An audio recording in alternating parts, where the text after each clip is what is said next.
আমাদের যে নিশান এক্সেল গাড়িগুলো আছে, এই নিশান এক্সেল গাড়িগুলোর আমাদের বিভিন্ন রকমের সমস্যার সম্মুখীন হতে হচ্ছে। আমরা পিছনে অনেকগুলো ভিডিওতে আপনাদেরকে বিভিন্ন রকমের ইনফরমেশন দেওয়ার চেষ্টা করছি।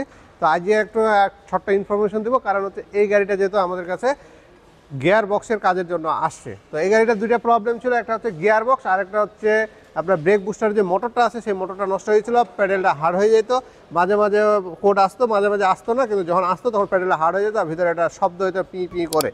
আর তার সাথে হচ্ছে এই গাড়ির একটা ছোট ধাক্কা ছিল, যখন চালাইতে যাইতো তখন ছোট ঝাঁকি দিয়ে দিয়ে দিয়ে কিংবা কাঁপতে কাঁপতে হচ্ছে গাড়িটা চলতো। তো আমরা এটা চেক করলাম, চেক করার পরে দেখলাম যে এটার আপনার গিয়ারের সমস্যা। যেহেতু আমাদের অপশন কয়েকটা থাকে, তার মধ্যে আমরা এটার জন্য অপশন দিলাম হচ্ছে ভাল বডি ওয়াশ আর হচ্ছে গিয়ার অয়েল চেঞ্জ। তো ভাল বডি ওয়াশ করলাম, ওয়াশ করতে যাই দেখলাম যে এই গাড়িতে হচ্ছে লোহার গুঁড়া অনেকগুলা বের হয়ে গেছে। এই লোহার গুঁড়া আসে আমাদের ভিতর থেকে গিয়ার বক্সের, আর গিয়ার বক্সের ভিতরে কিছু বিয়ারিং আছে, সেই বিয়ারিংগুলো ভাঙে যায়, ওই বিয়ারিং থেকেই লোহার গুঁড়া আসা শুরু হয়।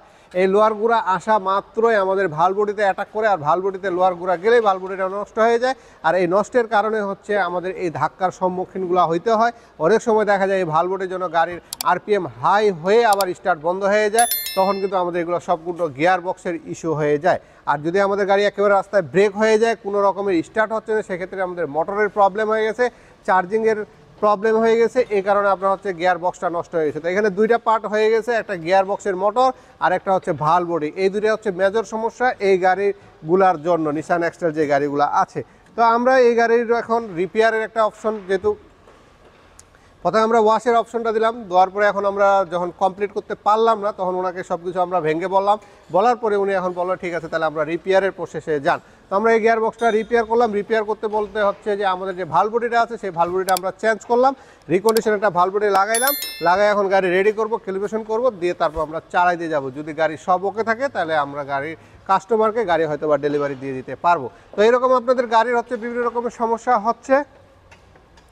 যদি এই রকমের সমস্যার সম্মুখীন আপনারা হয়ে থাকেন, অবশ্যই আপনারা স্পিড অটো গিয়ারকে চয়েস করতে পারেন। আপনাদেরকে আমরা 3 মাসের ওয়ারেন্টি সহকারে আপনাদের এই গিয়ার বক্সগুলো আমরা সার্ভিস করে দিচ্ছি। যদি কোনো কারণে সমস্যা হয় 3 মাসের মধ্যে আপনারা ফ্রি অফ কস্টে পাবেন।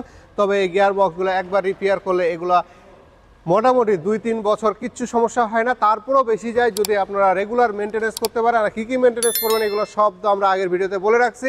আর তার সাথে আমরা যখন গাড়ি আপনাকে বুঝাই দিব, তখন আমরা এই বিষয়গুলো সম্পূর্ণ আপনাদেরকে জানানোর চেষ্টা করব। তো সবাই ভালো থাকবেন, আমাদের জন্য দোয়া করবেন। ধন্যবাদ।